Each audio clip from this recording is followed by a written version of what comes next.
Bonjour Madoulien, bonjour Madoulienne. Vous aimez les vidéos créées par Madouil? Vous savez ce qu'il vous reste à faire? Likez, partagez sur les réseaux sociaux et surtout abonnez-vous parce que l'abonnement c'est au centre même de l'algorithme de YouTube.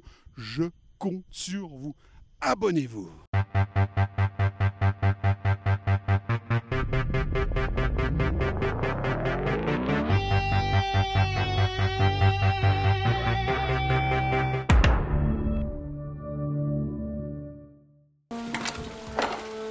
Oh no. Hi. Hello.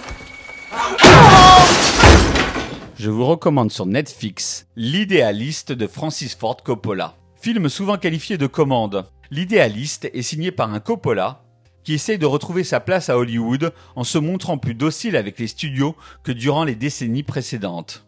Ce long métrage est souvent considéré comme une œuvre mineure, à tort pour moi, dans sa filmographie. Surtout si on le compare aux chefs-d'œuvre du cinéaste tels que Coup de cœur ou Apocalypse Now, des films au style visuel plus affirmé. L'Idéaliste est tiré d'un best-seller de John Grisham.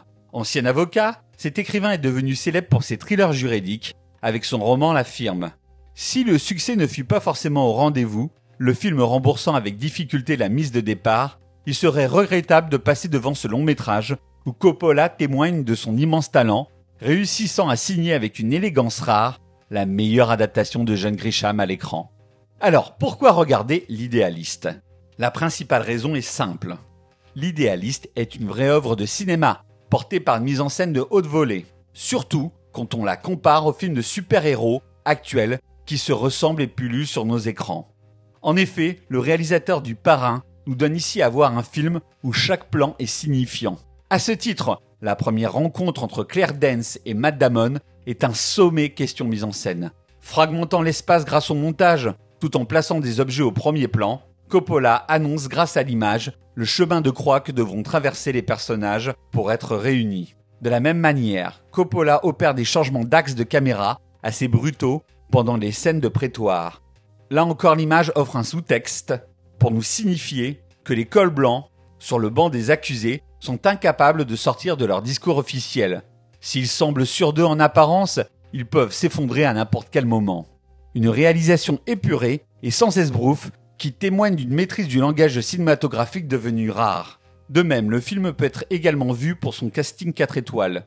Dans le cas de L'Idéaliste, face à un Matt Damon encore débutant dans le rôle principal, nous retrouvons des comédiens ayant marqué l'histoire d'Hollywood et que l'on a plaisir à voir ou à revoir. Question second rôle, Danny DeVito est magistral, en avocat n'ayant jamais réussi son diplôme, tandis que Jon Voight s'avère impérial en juriste ayant vendu son âme au diable.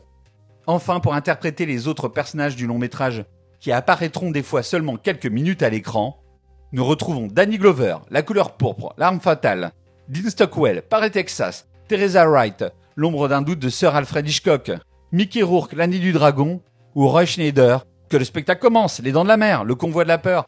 Un casting qui rappelle l'âge d'or d'Hollywood, où les films comptaient même dans les plus petits rôles des comédiens d'envergure. Enfin, et ce n'est pas pour me déplaire, Coppola réussit à nous offrir un film de prétoire passionnant, tout en signant en filigrane, sans être aucunement démonstratif, un vrai long métrage social qui s'interroge sur un pays ravagé par le libéralisme. Franchement, si tous les cinéastes nous proposaient des films soi-disant mineurs comme celui-ci, je signe tous les jours.